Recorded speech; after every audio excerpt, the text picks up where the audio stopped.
Jason, if you will, tell us a bit about yourself, your background, education, training, and so forth. Okay, my name is Jason Munday. I'm 44 years old. I'm married to the former Shelley Ballinger. We live in Krause with our family. I've got over 20 years, almost 21 years of law enforcement experience. I've had diverse different jobs in law enforcement to include a municipal police officer and a deputy sheriff. I've worked in patrol, criminal investigations, narcotics, training, crime prevention, and served as a first-line supervisor and administrator. I have a bachelor's degree in criminal and social justice and a master's degree in criminal justice administration. I have my advanced law enforcement certificate and over 4,000 hours of training. You had served with the city police department for some time and were the principal investigator there. And I think most people by this point are fairly familiar with the incidents that occurred involving Brent Hebner, who you have said you will make your chief deputy if you're elected, and then yourself because you objected to some of the things that happened to Mr. Hebner. Could you elaborate and tell us about that? Sure. Brent was doing some online predator operations involving Craigslist, the social media site Craigslist, and during that time he ran across a post that he followed up on as he would any normal investigation similar to that. Upon investigating, he determined that the person he was talking to was a fellow officer that worked at the city. He notified me. We immediately notified the captain and the chief of police and suggested that the SBI come in and take over the investigation, which never happened. Shortly after that, Brent found out some information was given to him by a family member of that officer, and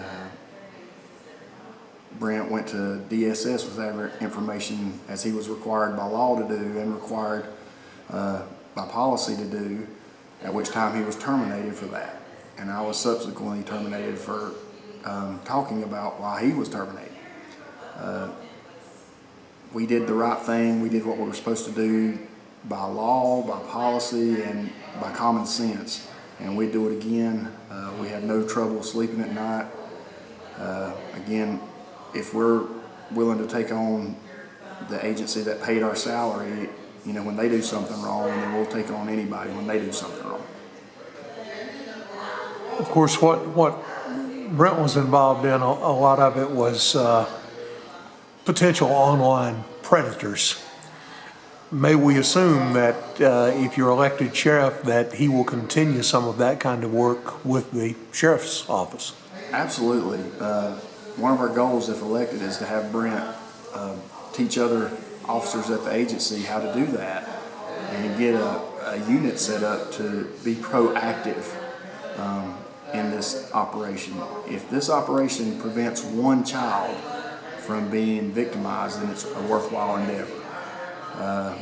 We're going to be proactive in all aspects of law enforcement, but that's going to be one of our priorities is starting up an online predator operation. We were the only agency locally that was doing anything of that, and Brent spearheaded that operation and has a lot of experience being with various task force and going to various trainings and doing those operations. He has a lot of experience that he can help other officers learn how to do that.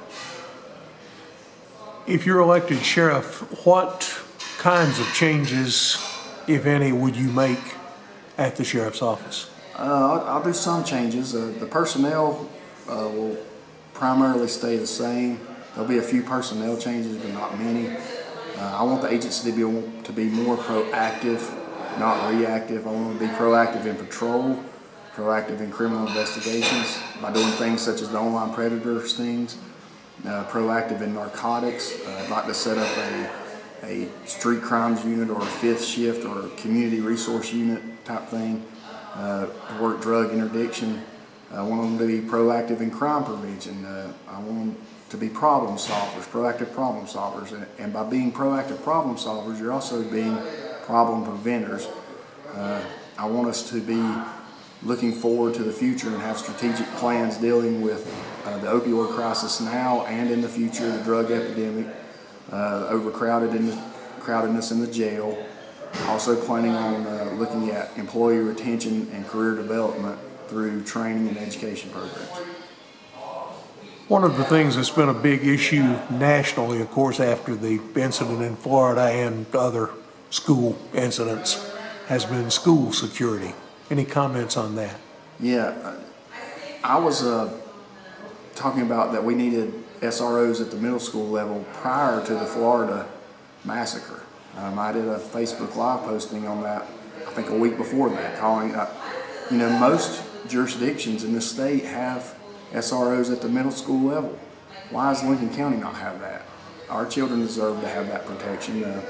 I want to get SROs at the middle school level and have officers, maybe on a part-time basis or even a full-time basis at the elementary school level, whether it be a DARE program or something similar. Gaston County has a grant, or did have a grant for 3 years, allowing officers to be at middle and elementary schools. And Gaston County followed up after the grant expired and included it in their county budget. So Gaston County has an officer at every single school.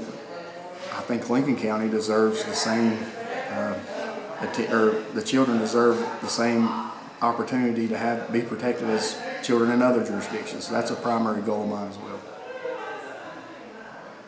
As a law enforcement officer, what will you call your philosophy of law enforcement, or the things that you go by? My major philosophy in law enforcement is our job description. The way I look at it is two things: problem solver and problem preventer. We have to be reactive in solving people's problems, but we also have to be proactive in preventing the same problems from happening. Sometimes by solving that problem, it may be taking somebody to jail, or it could be taking a report, or investigating a crime, or giving somebody, helping somebody out when they need help. It could be a shift of deputies that are investigating a stolen bicycle from a child, and they go in together and buy the child a bicycle. Things like that, helping people out when they need it. Every citizen is important. The sheriff and law enforcement officers in general serve everyone. They don't pick and choose the citizens that they choose to serve.